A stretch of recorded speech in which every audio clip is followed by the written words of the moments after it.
Hello everyone, આપણે સરસ મજાનું પાંગરેનું મૂલ્યાંકન ચેપ્ટર ભણી રહ્યા છીએ. આજે આપણે ત્રીજું એક્ઝામ્પલ જોવાના છે, એટલે કે પાંગરીની જે મેથડ્સ છે એ મેથડ્સમાંથી આપણે બીજી મેથડ જોવાના છે, જેનું નામ છે ભારિત સરેરાશ નફાની રીત. ભારિત સરેરાશ નફાની રીત, એમાં એક મહત્વનો શબ્દ છે ભારિત, એટલે કે ભાર. એટલે કે આપણને જે વાર્ષિક નફા આપેલા હોય છે એ નફાને આપણે ભાર આપવાનો છે ને ભારિત નફામાં રૂપાંતરિત કરવાનો છે. ભારિત નફામાં રૂપાંતરિત કર્યા બાદ આપણે ભારિત સરેરાશ નફો શોધવાનો છે, અને એ શોધવાનું સૂત્ર શું છે? તો ભારિત સરેરાશ નફો બરાબર કુલ ભારિત નફો છેદમાં કુલ ભાર. જેવું નામ છે એવું જ એનું સૂત્ર છે. આપણે જેમ સરેરાશ નફાની રીત જોઈ હતી એમાં કુલ નફો ને છેદમાં આપણે એના જેટલા વર્ષ આપ્યા છે એ લેતા હતા. અહીંયા આપણે શું લેવાનું છે? કુલ ભારિત નફો, અને જે કુલ ભાર છે એ છેદમાં લેવાના છે. જ્યારે આપણે એના એક્ઝામ્પલ જોઈશું એટલે બહુ સરસ રીતે આને સમજી લઈશું. હવે આ છે માત્ર ભારિત સરેરાશ નફો શોધવાનું સૂત્ર. આપણે પાંગળી કઈ રીતે શોધીશું? તો પાંગળી બરાબર જે આપણે સરેરાશ નફામાં કરતા હતા એ જ અહીંયા કરવાનું છે.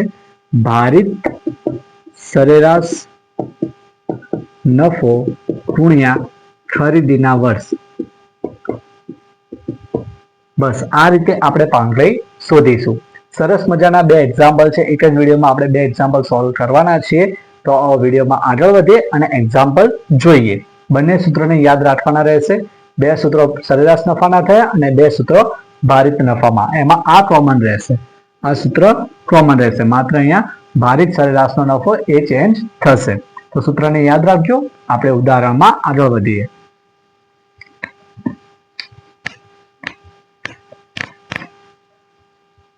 ઉદાહરણ નંબર 3. વર્ષ આપ્યા છે 13-14, એનો નફો છે 40,000 રૂપિયા.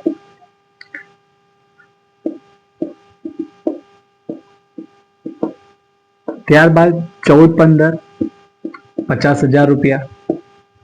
ત્યારબાદ 15-16 60,000 રૂપિયા. ને ત્યારબાદ 16-17 70,000 રૂપિયા. આપણને વર્ષ અને નફો પ્રશ્નમાં આપ્યા હોય છે. ત્યારબાદ આપણે એક ત્રીજું કોષ્ટક બનાવવાનું રહેશે, જેને કહીશું આપણે ભાર. એટલે કે આ જે નફો આપેલો છે એ નફાને આપણે ક્રમિક નંબર આપી દઈશું, ક્રમિક સંખ્યા આપી દઈશું. એટલે કે 40 પહેલા સ્થાને છે તો એને 1 નંબર, 50 બીજા સ્થાને છે તો એને 2 નંબર, 60 ત્રીજા સ્થાને છે તો એને 3 નંબર, અને 70 ચોથા સ્થાને છે તો એને 4 નંબર. તો આ આપણે શું કર્યું છે? તો નફાને આપણે ભાર આપ્યો છે. હવે લાસ્ટ ખાનું શું બનશે? તો ભારિત નફો. ભારિત નફો કઈ રીતે શોધાશે? તો નફો અને ભાર આ બંનેનો આપણે કરીશું ગુણાકાર. નફા અને ભારનો શું કરીશું? ગુણાકાર. એટલે 40 ગુણ્યા 1 એટલે કે 40,000, 50 ગુણ્યા 2 એટલે કે 1,00,000, 60 ગુણ્યા 3 6 તાલી 18 એટલે કે 1,80,000, અને 70,000 ગુણ્યા 4 7 ચોક 28 એટલે કે 2,80,000. આ બધાનો આપણે કુલ સરવાળો કરીએ એટલે આપણને કુલ ભારિત નફો મળી જાય. તો 40,000 વત્તા 1,00,000 વત્તા 1,80,000 વત્તા 2,80,000, તો કુલ આવે છે 6,00,000 રૂપિયા. એટલે કુલ ભારિત નફો કેટલો થયો? 6,00,000. હવે આપણે ભારિત સરેરાશ નફો શોધીશું. તો ભારિત સરેરાશ નફો બરાબર સૂત્ર શું છે? કુલ ભારિત નફો છેદમાં કુલ ભાર. હવે અહીંયા છેદમાં કુલ ભાર આપેલા છે, તો કુલ ભાર એટલે શું? તો જે ભાર આપણે આપ્યા છે એનો સરવાળો. 1 વત્તા 2 3, 3 વત્તા 3 6, 6 ને 4 10. બરોબર, તો એ થઈ ગયો આપણો કુલ ભાર. એટલે 6,00,000 ભાગ્યા 10, 0 0 નો લો એટલે આપણો જવાબ થઈ જશે ₹60,000. તો આ થઈ ગયો આપણો ઉદાહરણ નંબર 3, જેમાં આપણને ભારિત સરેરાશ નફો શું મળશે? ₹60,000. અહીંયા આપણે પાંગડી શોધવા માટે કીધું નથી કે ખરીદીના વર્ષ આપ્યા નથી, એટલે આપણે ભારિત સરેરાશ નફો જ શોધવાનો રહેશે અને એ થાય છે ₹60,000. તો આ રીતે આપણે ઉદાહરણ નંબર 3 ને સોલ્વ કર્યું. ફરી એકવાર જોઈએ કે ભારિત સરેરાશ નફો જેવું નામ છે એવું જ એનું કામ છે. બે વસ્તુ વધારાની આવી છે, એમાં ભાર આપવાનો છે અને ભાર અને નફાનો ગુણાકાર કરીને ભારિત નફો શોધવાનો છે અને સૂત્રનો ઉપયોગ કરીને એનો ભારિત સરેરાશ નફો લાવવાનો રહેશે. તો આ થઈ ગયું ઉદાહરણ નંબર 3. હવે આપણે ઉદાહરણ નંબર 4 જોઈશું.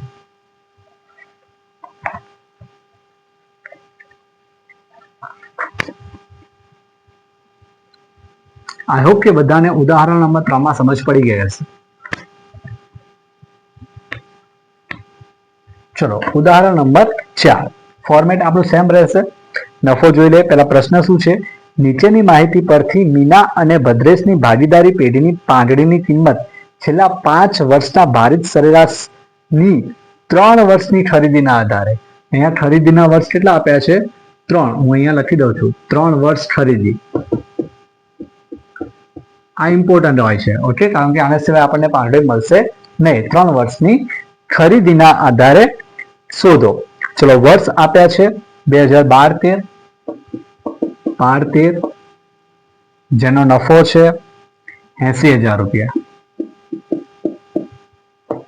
13-14, જેનો નફો છે ₹1,20,000. 14-15,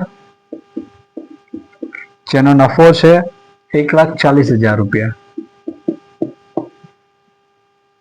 15-16, જેનો નફો છે ₹1,60,000. અને 16-17, જેનો નફો છે ₹1,70,000. તો આટલી વસ્તુ આપણને ક્વેશ્ચનમાં આપી હશે. હવે આપણે એને ભાર આપી દઈએ, એટલે કે ક્રમિક સંખ્યા આપી દઈએ. 1, 2, 3, 4, 5. ચલો એનું કુલ ટોટલ કાઉન્ટ કરી લઈએ. 1 ને 2 3, 3 ને 3 6, 6 ને 4 10, 10 ને 5 15. ઓકે.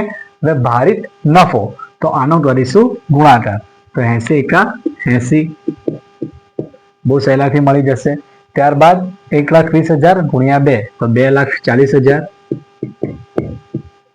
ત્યારબાદ 1,40,000 ગુણ્યા 3, તો કરી લે 1,40,000 ગુણ્યા 3, તો જવાબ આવે છે 4,20,000. ત્યારબાદ 1,60,000 ગુણ્યા 4, તો જવાબ આવે છે 6,40,000.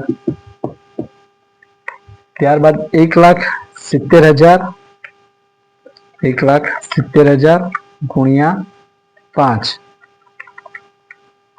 1,70,000 ગુણ્યા 5, તો એનો જવાબ આવે છે ₹8,50,000. હવે આ બધાનું આપણે કરીશું ટોટલ. તો 80,000 વત્તા 2,40,000 વત્તા 4,20,000 વત્તા 6,40,000 વત્તા 8,50,000, તો જવાબ આવે છે ₹22,30,000. ₹22,30,000. ઓકે. હવે આ 22,30,000 છે એને આપણે ભાર વડે ભાગવાના છે, એટલે આપણને ભારિત સરેરાશ નફો મળી જશે. ભારિત સરેરાશ નફો બરાબર કુલ ભારિત નફો છેદમાં કુલ ભાર. ભારિત નફો કેટલો છે? 22,30,000 છેદમાં 15. 22,30,000 ભાગ્યા 15, તો જવાબ આવે છે